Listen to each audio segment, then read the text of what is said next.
சும்மா நீங்க கேட்க மட்டும் 2 கொஸ்டின்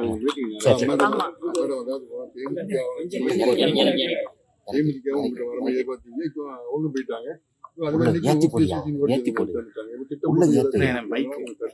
தேமுதிக நாங்க எதிர்பார்த்தோம் அப்படிங்கிறது நீங்க தான் சொல்றீங்க. யார் எந்த முடிவு எடுக்கிறாங்கிறது அது அவங்களுடைய உள்கட்சி விஷயம். இதுல எதிர்பார்ப்போ இல்லை எதிர்பார்ப்பு ஏமாந்து போறது அந்த மாதிரி எதுவுமே நடக்கல. அனைத்து இந்திய அண்ணா திராவிட முன்னேற்ற கழகம் தனியா நின்று இப்ப இருக்கிற தலைமை தாங்கும் இந்த என்டிஏ கூட்டணி கூட எப்படி இருந்தாலும் அண்ணா திராவிட முன்னேற்ற கழகத்தின் அந்த இடம் ஒரு தனிப்பட்ட ஒரு இடம். இது யாராலையும் இது மாற்றவும் முடியாது, அசைக்க.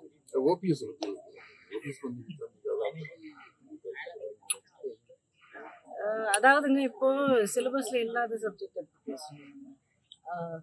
அவருடைய இந்த செயலால எங்க போய் சேர்ந்திருக்காரு அப்படிங்கிறதுல அவர் யாரு, அவருடைய உண்மையான மனசு என்ன, அவருடைய உண்மையான நோக்கம் என்ன அப்படிங்கிறது வெளிப்படையா தெரியும். இத்தனை வருஷமா அவர் சொல்லிட்டு இருந்த வார்த்தை, யாருக்கு யாரால நான் ஆளாக்கப்பட்டிருக்கேன், என்னுடைய அடையாளமும் என்னுடைய அரசியல் வளர்ச்சி வாழ்க்கை எல்லாமே நான் யாரால எனக்கு கிடைச்சது அப்படிங்கிறது எல்லாமே அவர் எவ்வளவு சொல்லியிருக்காருங்கிறது உலகத்துக்கு தெரியும். இப்போ அதுக்கு நேர் மாறா அம்மாக்கு அவ்வளவு துவம் பண்ணவங்க தமிழ்நாட்டையே தீய சக்தியா பாக்குற இந்த கட்சிக்கு அவங்க போய் சேர்ந்திருக்காரு. அவருடைய உண்மையான குணம் இதுலயே தெரிஞ்சு போச்சு. இதுக்கு மேல அவரை பத்தி பேச வேண்டிய அவசியம் ஏங்க, இருந்த ஆள் போனாதானே நம்ம அதை பத்தி யோசிக்கலாம். ஏற்கனவே கட்சியில இல்லை.